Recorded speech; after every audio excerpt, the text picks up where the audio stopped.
Et bonjour, ici Sébastien, j'espère que vous allez bien. Je suis en direct du cinéma Saint-Eustache pour venir voir le suspense, la session rythmique qui met en vedette Blake Lively et Jude Law. Donc je vais aller voir le long métrage et je vous reviens immédiatement après.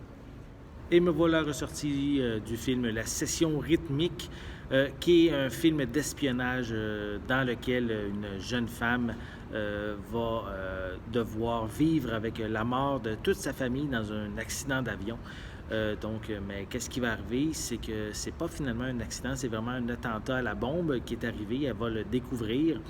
Mais durant ce temps-là, vu qu'elle était dans une période très difficile de sa vie à cause de ce drame-là qui est arrivé dans sa vie, elle va vraiment descendre aux enfers, elle va devenir prostituée, elle va être droguée. Et suite à une rencontre avec un journaliste, c'est là qu'elle va découvrir justement qu'il y a eu un attentat à la bombe. Et là, à partir de là, ça se déboule un peu. Elle va rencontrer un ex-agent du MI6 qui va l'apprendre à devenir une experte d'espionne, on pourrait dire, qui est capable de tuer et tout. Mais c'est long, ça manque de rythme. Vraiment, là, dans la première heure, là, c'est vraiment très long.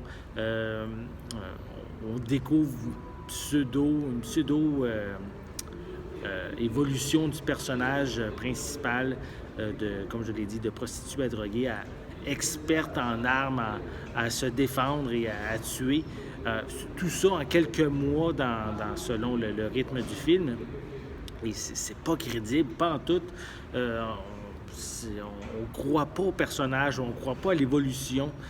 C'est même bizarre. Même le personnage de Jude Law qui fait l'ancien membre du MI6, il n'y a pas beaucoup de charisme, il n'y a pas beaucoup d'apparence non plus. Après son entraînement, on le voit presque plus. Et c'est quand même, dans un sens, même une bonne chose parce que le personnage n'est pas très, très intéressant. Il y a beaucoup de questions qui restent sans réponse. Il y a beaucoup de facilité aussi au niveau du scénario. Il y a des choses qui arrivent qui aident justement le personnage, mais il n'y a pas vraiment de raison pourquoi ça arrive. On dirait que c'est juste une facilité dans un raccourci scénaristique, peut-être qu'on pourrait dire. Donc, vraiment déçu, je m'attendais à mieux. Ça commence à devenir un peu plus intéressant à peu près à la moitié du film, mais même là, ça reste quand même long. Il y a beaucoup de temps mort dans le film.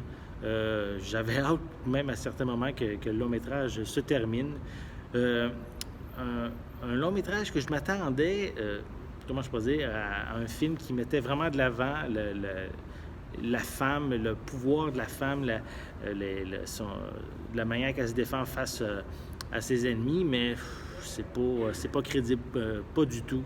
Les personnages sont pas convaincants, donc vraiment, je me suis ennuyé.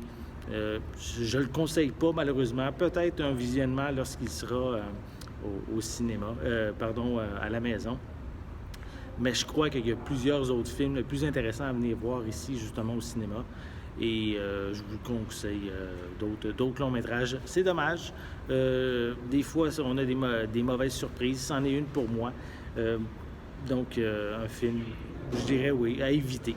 Il y a beaucoup d'éléments aussi prévisibles. On découvre pas nécessairement beaucoup de choses qu'on est surpris. On voit le déroulement de l'histoire assez facilement. Donc, pour toutes ces raisons, je vais lui donner quand même une note de 5,5 sur 10.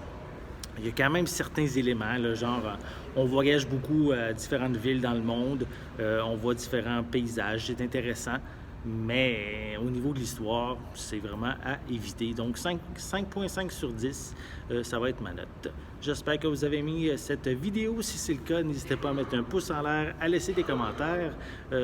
Dites-moi si vous l'avez vu au cinéma. Dites-moi qu'est-ce que vous en pensez. N'oubliez pas non plus de vous abonner à ma chaîne afin de rester à l'affût de mes prochaines capsules. En attendant, je vous souhaite une bonne journée, une bonne soirée et je vais être de retour très bientôt. À la prochaine!